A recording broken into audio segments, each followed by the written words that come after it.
Bismillahirrahmanirrahim. Assalamualaikum warahmatullahi wabarakatuh. Rekan-rekan mahasiswa dimanapun saudara berada, kembali bertemu dengan saya Rahayu MPD dalam mata kuliah Pendidikan Kewarganegaraan. Kita berbicara hari ini dengan wawasan Nusantara. Wawasan Nusantara dan geopolitik Indonesia.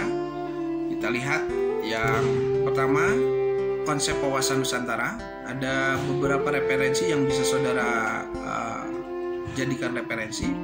Salah satu yang saya sampaikan adalah dari Hasan Habib.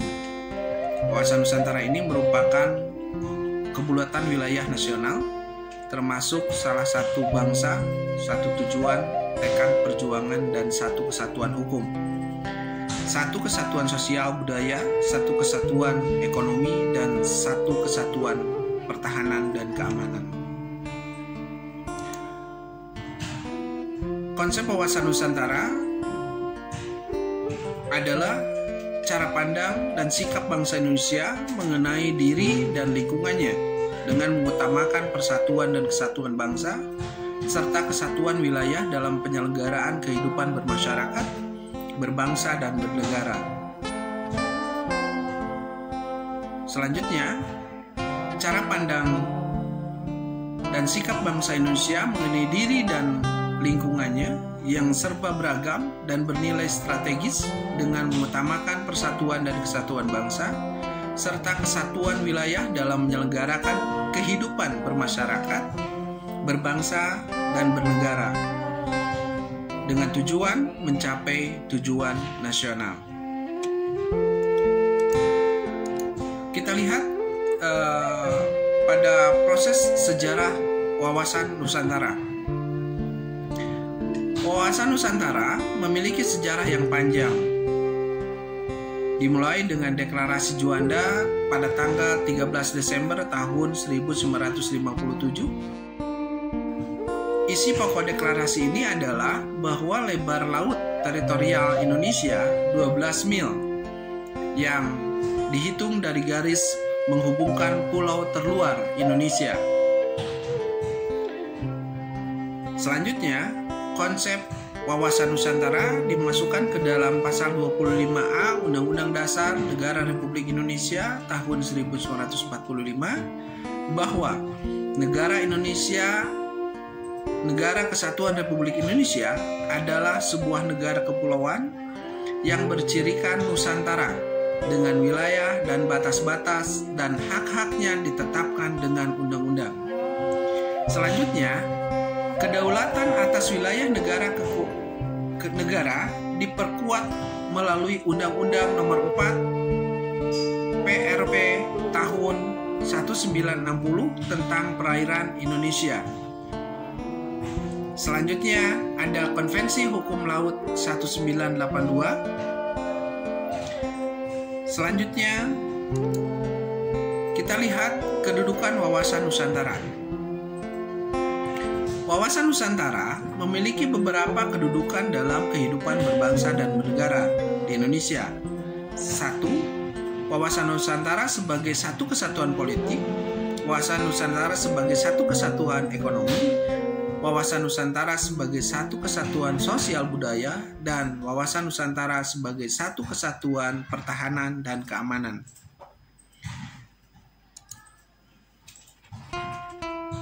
Wawasan Nusantara sebagai satu kesatuan politik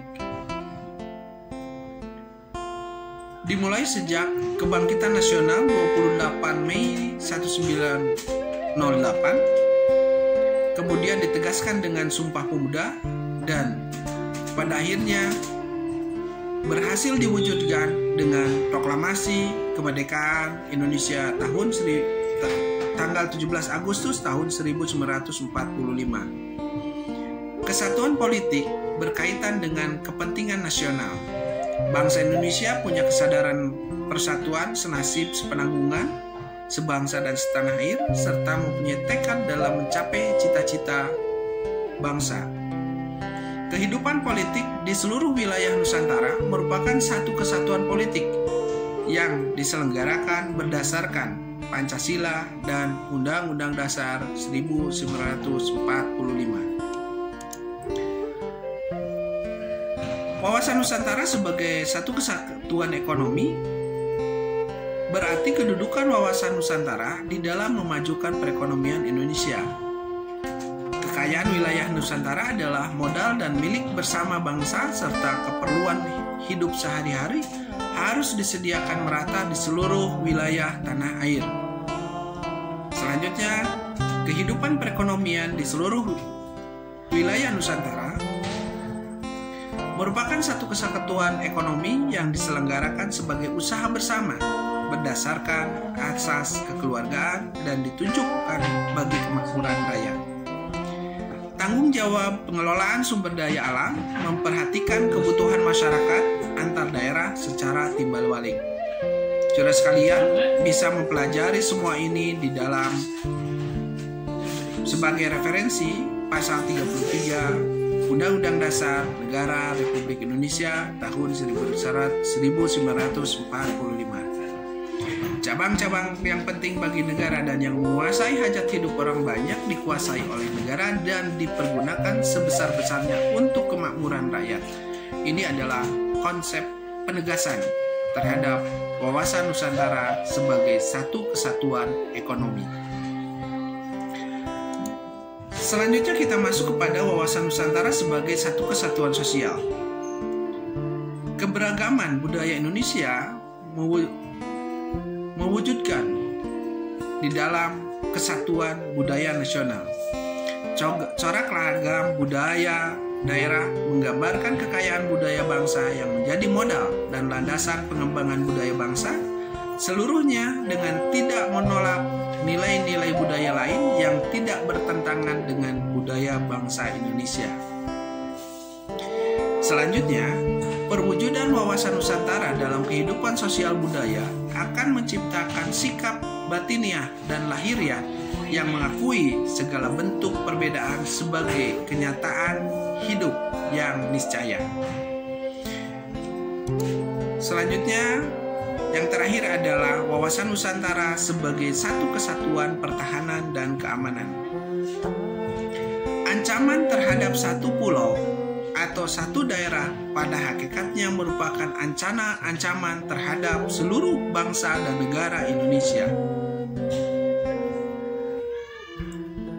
Perlu dipahami bahwa ancaman terhadap satu pulau di Indonesia merupakan ancaman terhadap pulau-pulau lain yang ada di Indonesia. Termasuk di dalamnya adalah ancaman terhadap negara dan bangsa Indonesia. Warga negara mempunyai hak dan kewajiban yang sama dalam rangka pembelaan negara dan bangsa. Kesadaran dan sikap cinta tanah air dan bangsa serta bela negara menjadi modal utama yang akan menggerakkan partisipasi setiap warga negara Indonesia dalam menghadapi setiap bentuk ancaman. Setiap warga negara berhak ikut serta dalam pembelaan negara.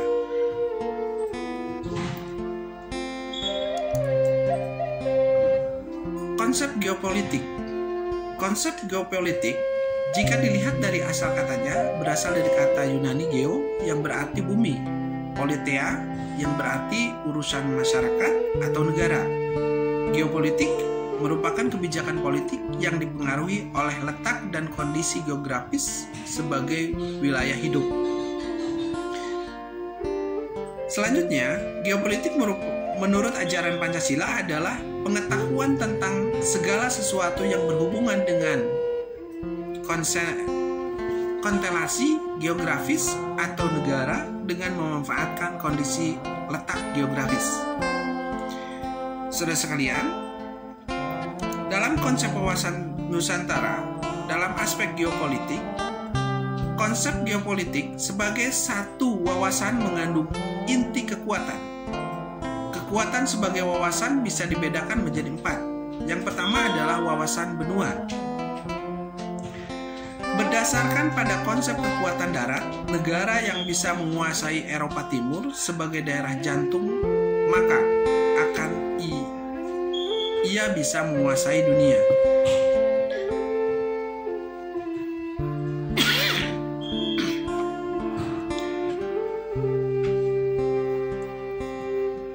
Wawasan benua berdasarkan konsep kekuatan darat.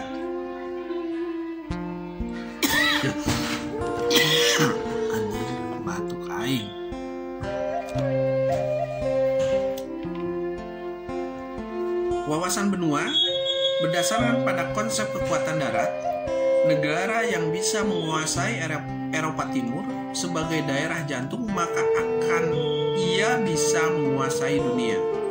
Selanjutnya, wawasan bahari berdasarkan pada konsep kekuatan yang dinyatakan bahwa mereka yang menguasai lautan akan menguasai perdagangan, dan mereka yang menguasai perdagangan akan menguasai dunia.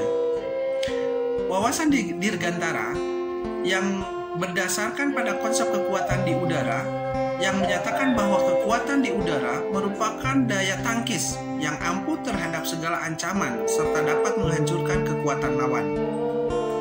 Yang terakhir adalah wawasan kombinasi, yakni integrasi 3 wawasan: wawasan benua, dirgantara, berdasarkan konsep-konsep batas-batas laut, dan sebagainya. Saudara sekalian, kita lihat unsur-unsur geopolitik. Yang pertama adalah unsur wadah, yang kedua unsur isi. Unsur wadah merupakan ruang bangsa yang saling berinteraksi dalam kerangka hidup negara yang terdiri dari unsur bentuk wujud, tata inti organisasi, dan tata kelengkapan organisasi. Dalam hal tata organisasi, Indonesia memiliki inti organisasi yakni Undang-Undang Dasar Negara Republik Indonesia tahun 1945 yang meliputi bentuk dan kedaulatan negara, kekuasaan pemerintahan negara, sistem pemerintahan, dan sistem perwakilan. Selanjutnya, tata kelengkapan organisasi antara lain adalah aparatur negara, kesadaran politik masyarakat, media pers, dan partisipasi rakyat. Unsur isi terdiri dari unsur-unsur cita-cita, sifat dan ciri, serta cara kerja bangsa. Dalam hal ini, cita-cita dan tujuan politik termaktub di dalam pembukaan Undang-Undang Dasar Negara Republik Indonesia tahun 1945, yakni negara Indonesia adalah negara yang merdeka, berdaulat, adil, dan makmur. Sifat atau ciri geopolitik Indonesia adalah sifat menyatu antara unsur wadah dan isi serta persatuan antar beragam masyarakat Indonesia. Cara kerja dalam geopolitik Indonesia berpedoman kepada Pancasila dengan pendalaman Pancasila sebagai dasar filsafat negara dan sumber hukum yang mendasari seluruh penyelenggaraan kenegaraan.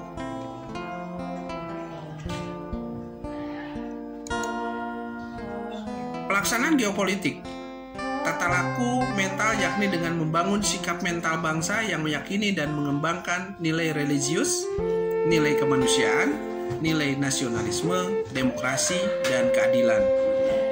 Ini ada di dalam nilai-nilai dasar Pancasila. Selanjutnya, dalam tata pemerintahan, Indonesia merupakan tata perencanaan kehidupan bernegara sesuai dengan Undang-Undang Dasar 1945 yang diamanatkan oleh rakyat kepada MPR yang berperan mengubah dan menetapkan undang-undang. Tata pelaksanaan undang-undang dilaksanakan oleh Presiden beserta eksekutif sebagai penyelenggara pemerintahan negara. Kemudian, tata pengawasan dalam kehidupan bernegara berada di tangan DPR. Hal ini Indonesia menganut trias politika, pembagian kekuasaan. Selanjutnya, pelaksanaan geopolitik di dalam bidang politik menciptakan iklim penyelenggaraan negara yang sehat, transparan, dan dinamis. Di bidang ekonomi, menciptakan tata ekonomi yang mensejahterakan dan memakmurkan rakyat secara adil dan merata. Di bidang sosial budaya, menciptakan sikap lahir dan batin yang menguasai, menerima, dan menghormati perbedaan dan keberagaman sebagai kenyataan hidup yang niscaya. Selanjutnya, di bidang pertahanan dan keamanan, menumbuhkan kesadaran cinta tanah air, bangsa, serta membentuk sikap bela negara bagi setiap warga negara Indonesia. Saudara sekalian, Indonesia luas, negara kaya raya. Saudaralah pemiliknya. Saudaralah pemilik masa depan bangsa ini. Terima kasih. Saya Rahayu. Assalamualaikum warahmatullahi wabarakatuh.